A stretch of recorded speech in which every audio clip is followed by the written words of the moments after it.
SUVs grandes como a América falou para todos que deveriam ser. Pois é, até eu, que sou entusiasta de hatchbacks e variants, quando entro num SUV grande, consigo entender a mágica que tem por trás de você andar num carro efetivamente de grandes dimensões.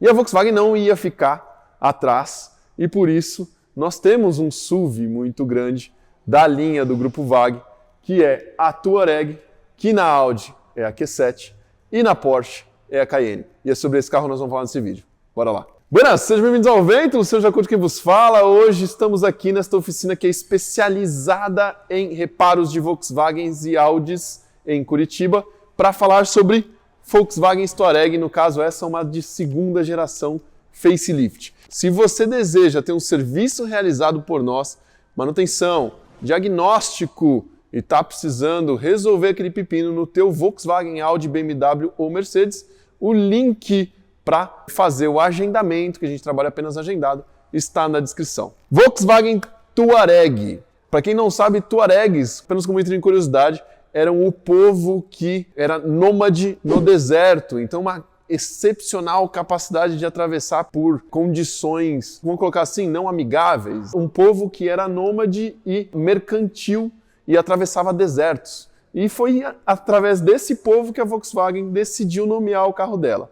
A Touareg ela foi tanto na primeira, quanto na segunda, quanto agora na terceira geração, que não foi disponibilizada no Brasil, desenvolvida uma plataforma em conjunto do Grupo VAG, que fabricava tanto o SUV grande da Volkswagen, que era o Touareg, quanto o SUV grande da Audi, o Q7, quanto o SUV grande da Porsche, a Cayenne. Com apenas uma pequena diferença, tanto a Cayenne quanto a Q7 elas eram armadas e pintadas na Bratislava, porém a Q7 terminava de montar na planta da Bratislava, a Cayenne, por sua vez, ela era montada e dados toques, acabamentos finais e testes em Leipzig, uma planta apenas da Porsche, ou seja, o carro ele começava o processo de fabricação em uma planta e terminava em outra. A Touareg, por sua vez, não foi apenas na Bratislava, teve outras plantas no mundo que fabricaram a Touareg. Esse modelo de Touareg que está atrás de mim é um modelo muito interessante e eu vou responder nesse vídeo, inclusive, a questão que vocês sempre me perguntam. É um bom negócio ter uma Touareg ou não, Luciano? Eu quero ter um SUV grande, eu tenho uma família grande, eu tenho necessidade de um SUV de grandes dimensões, eu uso o carro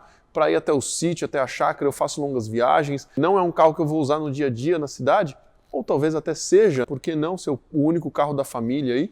Então, é um bom negócio ou não é? Então, essa Touareg que está atrás de mim é uma Touareg de segunda geração, a geração 7P, que também teve a segunda geração da Cayenne e da Q7 equivalentes. Uma plataforma que já veio um pouco mais leve do que a primeira geração, uma plataforma que inclusive teve os primeiros veículos híbridos da linha Touareg, Cayenne e Q7 e que, em comum acordo, utilizavam todas elas, tanto câmbio mecânico ZF 6 marchas, que não conheço nenhum modelo ofertado no Brasil com ele, infelizmente. Apesar de que o SUV grande com câmbio mecânico talvez não tenha grandes pretensões esportivas de alguém dirigir com um pedal de embreagem, apesar do nome SUV, Sport Utility, vamos lembrar, tá lá no nome, um utilitário esportivo, mas não ter grandes pretensões esportivas. Todas elas usavam um câmbio Aisin, um câmbio fabricado pela marca da Toyota de transmissões automáticas de 8 velocidades, acoplado a uma caixa Torsen. Se você nunca ouviu falar das caixas de transferência 4x4 do grupo Volkswagen e Audi, esse veículo utiliza uma caixa Torsen e tem um vídeo aqui no canal apenas sobre as caixas de transferência. Então, é um veículo que tem um range de motores mundialmente falando bem grande, opções diesel, opções híbridas, opções esportivas. Na primeira geração tivemos até uma Touareg W12, que era um supremo do Sport Utility Vehicle, dos SUVs aí, mas no Brasil, esse facelift, essa geração, ela veio apenas com duas opções de motorização. A gente vai ter esse carro em versões a gasolina, tanto a VR6 quanto a V8, nas versões a gasolina. E por que eu acho que a VR6, já estou entregando o ouro aqui para vocês, é o melhor negócio? Vamos abrir esse capô e vamos dar uma olhada nesse motor. Obviamente, um cofre de grandes dimensões, porque cabe um V8 aqui, tem várias opções diesel, inclusive, como eu falei para vocês, mas eu acho que a versão V6 FSI, ou para os mais íntimos do grupo Volkswagen, a versão VR6 eu acredito ser a melhor versão. Esse é o mesmo motor, pessoal, mesma base, utilizada nos Passat CCs que a gente teve no Brasil, em 3.6 litros, só que no caso das Touaregs oferecidas no Brasil, 286 cavalos. Tanto o CC já tinha 300 cavalos, quanto tiveram versões ainda mais apimentadas desse motor, que é bem curioso porque ele tem apenas um cabeçote, mais 15 graus de angulação entre a bancada par e ímpar de cilindros, ou seja, ele é um motor em V com um cabeçote só. Essa é a grande sacada do grupo Volkswagen. Aqui o motor VR6 está posicionado, obviamente, na longitudinal, junto ao câmbio de 8 marchas Aisin, como eu comentei com vocês, e é um motor muito competente e que tem relativa economia de combustível para um carro desse tamanho. As V8 não, as V8 já são veículos mais beberrões. E as versões V8 de Touareg, elas contam com um sistema de suspensão que ao mesmo tempo é fantástico, ao mesmo tempo ele é dinâmico, ele tem controle de dureza, ele tem controle de altura, ele tem controle de modo off-road, ele tem um monte de controles dinâmicos, só que ela é uma suspensão a ar excessivamente problemática para o Brasil. Então, o custo do Brasil eleva muito as coisas, a gente já fez vários reparos, inclusive em bolsa de suspensão a ar, seja nas Touaregs, Cayennes ou Q7s, quando ofertavam as bolsas a ar, mas eu indico comprar esse modelo de Touareg, VR6 4x4 com suspensão ainda convencional de molas e amortecedores, não molas pneumáticas, mas molas mecânicas, convencionais que a gente já conhece. Detalhe legal de falar até, a gente está falando do review da Touareg, mas as Cayennes, elas têm alguma diferença no VR6 delas, Luciano? Tem. O coletor de admissão da Porsche, quando ela utiliza esse motor 3.6, ele é ligeiramente diferente, ele entrega mais volume de ar em altas rotações, ou seja, ele tem um aspecto muito mais esportivo e menos do uso diário do torque em baixa. Ele vai privilegiar altas rotações no caso da Porsche e ele faz com que o motor seja um pouquinho mais beberrão lá nas Porsche Cayenne do que aqui na Touareg e nas Q7. Faróis dinâmicos, que é bem legal, eles leem o perfil da pista. Existem opcionais, inclusive, que você pode andar de farol alto, por conta do farol dinâmico, você pode usar o facho alto ligado, que ele percebe o veículo cruzando ou veículos à frente e ele consegue desviar o foco do facho do farol daqueles veículos que estão ou cruzando contigo em fluxo contrário ou à frente do carro. Front Assist, Lane Assist, Dynamic Assists, enfim, todas as opções de segurança podem estar disponíveis numa Touareg, numa Q7 e numa Cayenne. Vai depender do modelo que você esteja avaliando e elas são sim muito interessantes. Mas vamos falar do que interessa? A maior parte do tempo a gente não passa olhando para essa bela carroceria, a maior parte do tempo a gente passa lá dentro desse automóvel. Vamos lá olhar ela lá de dentro. Dá uma olhada no conforto da cabine desse caminhão, né? Esse SUV, quando a gente recebe os SUVs de grande plataforma, eu sempre brinco que são os caminhões da Volkswagen. Tudo como deve ser, sempre como é um alemão. O acesso a algumas coisas em carro alemão, talvez vocês nunca tenham parado para pensar nisso, mas ele é sempre pensado para o conforto e comodidade tanto do motorista, que é o foco central, quanto também do passageiro dianteiro. Vou dar um toque para vocês e a partir de agora eu sei que vocês nunca mais vão esquecer dessa informação. O pisca-alerta em veículos alemães, em veículos Volkswagen, Audi, Porsche, ele está sempre no meio do painel, na linha mais alta possível do design, ao acesso de motorista e passageiro dianteiro, por questão de ser um item de segurança. Então esse tipo de regrinha que a gente começa, depois que a gente convive mais com os carros desse nível, que a gente começa a perceber, faz com que a experiência ao estar dentro de um Volkswagen, de um Audi, de um Porsche, seja sempre muito agradável, porque a gente se habitua, se acostuma a ter comandos de ar-condicionado facilmente acessíveis tanto para passageiro dianteiro quanto para motorista. Uma boa multimídia que faz com que você não precise tirar os olhos da estrada por tanto tempo para poder ter acesso às informações. O painel da segunda geração da Touareg já traz o display com as informações entre os dois instrumentos analógicos ainda, o que, na minha opinião, já falei isso em outros vídeos aqui, eu gosto muito da ideia de ter ainda os instrumentos analógicos. Volante de boa pega, muito conforto, um banco com regulagens em todas as direções, elétrico, porém sem memórias. Na versão VR6, as versões mais luxuosas têm memórias. Alguns mimos, como por exemplo, aquecedor de volante, do aro do volante, isso mesmo. Imagina você entrar num carro como esse, menos 10 graus Celsius, e o aro do volante estará aquecido para você ter conforto a continuar guiando. Os sensores de estacionamento, mas esse carro ainda sem o Park Assist, que é um opcional em outras versões, ok? Então, todo o pacote de comodidade que a gente está acostumado a ver nesse tipo de carro, além dos itens de segurança, ele está aqui muito bem distribuído e sempre bem acompanhado dos tetos solar panorâmicos da Volkswagen. E além do que, como é que é o espaço traseiro num carro como esse? Bom, eu vou fazer o nosso editor passar vergonha. Essa criatura maravilhosa que está aqui é o Bruno. Olhem o tamanho dessa criança. Tá confortável aí, Brunão? Maravilhoso. Você viaja até Floripa, de boa? Meu Deus do céu, dormindo ainda. Dormindo ainda. Ó, espaço dianteiro aqui tranquilo, tá? O banco tá recolhido. Quanto você tem de altura, Brunão? 1,95. 1,95 m tem essa criança nossa. Ele tem um carinho muito grande por esse cara. Olha aí o conforto que o cara tá ali atrás. Bom, mas não dá para ir 3 Brunos, né? Aí seria um abuso, né? Show de bola. Vejam vocês o quanto... Volto a repetir que eu falei no começo do vídeo, né? Eu sou entusiasta de hatches e variants, ou até de sedãs. Eu acho que faz muito mais sentido para o uso do dia a dia do carro. O uso 90% do tempo que a gente faz o uso do carro, a gente está sozinho, está em 2 passageiros. Ficar andando com um carro dessas dimensões, 2 toneladas, consumo de combustível, pneu largo, sem necessidade, não parece muito razoável, não parece muito racional.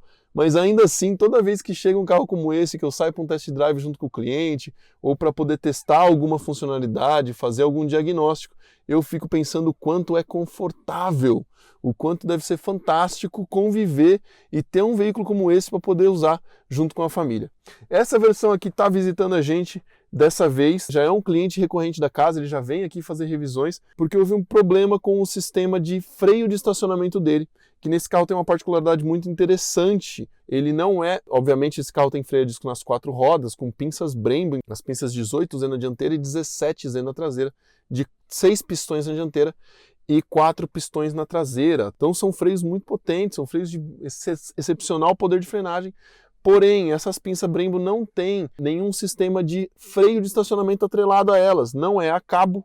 E o motor elétrico aqui, nesse caso, ele tem um sistema de lona atuado por um motor elétrico que freia o disco traseiro por dentro do disco, tá? Existem outros veículos de outras marcas que também usam sistemas muito semelhantes, aí, sistema da Jeep, inclusive até veículos antigos que já usavam um sistema de freio de estacionamento individualizado do sistema de freio de serviço, que a gente chama freio de pé. E aí, nesse caso, um dos motores elétricos queimou. E é bem legal de observar como o sistema de freio de estacionamento ele pode ser muito útil e muito cômodo, tá? Vou ligar o carro aqui para vocês entenderem. Olha só. Então o freio de mão está ligado, o veículo está ligado. Se eu colocar o cinto de segurança, pessoal, ou seja, a porta está fechada, o cinto de segurança está afivelado, e eu pisar no pé no freio de serviço, o freio de estacionamento já vai soltar sozinho. Percebam o funcionamento dele. Sozinho. Só que eu posso colocar em drive que ainda assim eu tenho um sistema de auto-hold segurando o carro. Olha lá o símbolo do auto-hold em verde no painel. E agora ao tocar o pé no acelerador, ele solta o carro para andar. Sozinho. Manobra-se o carro. Posso soltar o carro, o auto-hold está segurando. E o veículo novamente aqui, volta às funcionalidades dele. Ó. O carro nunca anda sem que eu pise no acelerador. Então fica muito seguro de você manobrar o carro, de você não precisar ficar segurando o freio de estacionamento, o freio de serviço o tempo inteiro. Mais curioso ainda, se eu colocar o veículo em parking, ele vai automaticamente, eu tirando o cinto de segurança ou abrindo a porta do motorista, ele volta a acionar o freio de estacionamento. Voltei a colocar o cinto de segurança, toquei o pé no freio de serviço, ele solta o freio de estacionamento. Abri a porta do carro, ele volta a acionar o freio de estacionamento. Então, tudo isso não foi apenas a substituição de um motor elétrico que a gente executou nesse caso aqui. A gente acabou fazendo todo o ajuste básico das folgas e toda a calibração e codificação do sistema para que todas essas funcionalidades estivessem funcionando. E fato curioso é que mesmo nos Estados Unidos, onde a gente pegou materiais de consulta. As pessoas reclamam muito porque esse tipo de codificação e de calibração ele foi apenas possível de ser feito porque a gente tem um equipamento original de fábrica aqui. Nós usamos o ODIS nesse caso, ou no caso dos Porsches, o PIVES. É o tipo de serviço que apenas um especialista consegue terminar, executar com, digamos assim, com segurança, executar com a tranquilidade de que, olha, está tudo ok e agora a gente pode entregar para o César, o proprietário que inclusive está aqui na oficina já, está ali feliz porque o sistema de freio dele pôde voltar ao funcionamento ideal. Esse carro vai inclusive voltar aqui, acredito, daqui uns 15, 20 dias, terminar de fazer uma outra revisão, porque vence o prazo do óleo dele exatamente daqui 600 km. Então em cerca de 15 dias ele está aqui para poder trocar o óleo desse carro. Legal? Vamos dar uma olhada no porta-malas desse carro só para finalizar essa avaliação e vocês já começaram a entender que mesmo, né, volto a repetir, mesmo sendo fã de hatches e variants, eu facilmente teria uma Volkswagen Touareg para o uso da minha família. Vamos olhar o porta-malas da Volkswagen Touareg. Essa versão não tem os braços automáticos, abertura e fechamento automático de porta-malas. Honestamente, é mais um daqueles opcionais que é legal de ter, mas não faz falta quando você, né, consegue erguer um porta-malas como esse. Talvez para pessoas de estatura mais baixa, ele facilite mais o serviço. Recolhimento da divisória do porta-malas. Você tem aqui as travas elétricas do banco para poder fazer o rebatimento e ter um banco modular. E um porta-malas de dimensão muito generoso. Honestamente eu não sei os números, mas o Google está aí também, né, pessoal? É bem legal. Se fosse só para a gente ficar repetindo números aqui, vocês não precisavam da minha opinião ou da minha fala. Um carro como esse hoje, facilmente já deu para entender aí que eu teria um carro como esse para o uso da minha família, tranquilamente. Um carro como esse hoje, 2015, custa cerca de R$130 mil, podendo variar um pouco a mais, um pouco a menos, dependendo, obviamente, sempre de estado de conservação, nível de acabamento, nível de opcionais inclusos. E se é uma VR6 ou uma V8, a V8 naturalmente custa um pouco mais caro, tá? Nas versões e aí para Q7s e Cayennes, obviamente, o preço se eleva novamente, tá, pessoal? Manutenção de um carro como esse, na parte de motor e câmbio, não diverge muito dos Passat CCs VR6. E o que você quer dizer com isso, Luciano? Cara, a manutenção periódica de um motor como esse, ela não é muito mais cara do que um TSI, a periódica. A manutenção corretiva é muito difícil esse motor incomodar, são motores feitos para 300 mil quilômetros e aí sim trocar um kit corrente. E é muito mais comum você ver esse tipo de coisa acontecendo lá fora do que aqui. Eu mesmo, como especialista Volkswagen, estou ainda aguardando o momento de trocar um kit corrente num VR6 como esse. Eu tenho preparo, eu sei executar, eu tenho ferramental e nunca precisei executar um kit corrente como esse preventivamente, ou por prazo, ou por esticamento, ou por tempo, enfim. Eu nunca precisei fazer essa manutenção. Suspensão e freios, ela segue o custo de um SUV grande. Tem que lembrar que se você tem freios Brembo nas 4 pins, nas 4 rodas, você vai ter custo de pastilha Brembo, né, de freios Brembo nas 4 rodas. Tem uma suspensão pesada, então assim, buchas não vão ser o custo de bucha de carro normal, mas não é um carro que cria um rombo no bolso do cliente nesse tamanho, nesse nível de carro. Que tipo de carro que cria um rombo no bolso do cliente nesse tamanho e nível de carro? Land Rover, por exemplo. A gente sabe muito bem o custo elevado que é de se cuidar de um Land Rover, de se cuidar de um Jaguar. Ou uma XC90, como as Volvo, que a gente sabe que o custo de peças também é bastante elevado, assim como as Land Rover. Ou se você pegar outros alemães, aí eu diria que competem muito mais com a Q7 e com a Cayenne do que com a Touareg. X6 ou uma GLE são carros de tamanho, dimensões muito semelhantes, mas de custo mais elevado. Então, nesse quesito, se a gente tirar os americanos de linha, porque a gente sabe que os americanos às vezes são até muito mais baratos de se adquirir, não significa que a manutenção do americano é mais barato, e até por uma consequência disso, por ser barato de adquirir, eles acabam se tornando carros que têm pouco cuidado pelos proprietários anteriores, né? Aquele tipo de carro que assim, qual que é o defeito das Ford Edge? Os ex-donos. Qual que é o defeito das Dodge Journey V6? Os ex-donos. O principal defeito desses carros são sempre os ex-donos, porque o primeiro dono curtiu, usufruiu, saiu da concessionária, fez as revisões, mas passou para o segundo dono que comprou esse carro financiado, não tinha tantas condições, às vezes acontece alguma coisa, alguma intercorrência, alguma batida, algum defeito, coloca-se peça paralela e a partir dali o carro começa a descer muito o nível de manutenção. O terceiro dono, então, nesse falha, e o quarto dono, o carro começa a desvalorizar demais porque o custo de manutenção dele é muito alto. Então, quando a gente pega um carro como a Touareg, que Os donos de Touareg não têm o perfil, não é nem o perfil médio do proprietário de Volkswagen, não é nem o perfil médio do proprietário de Jetta, tá, pessoal?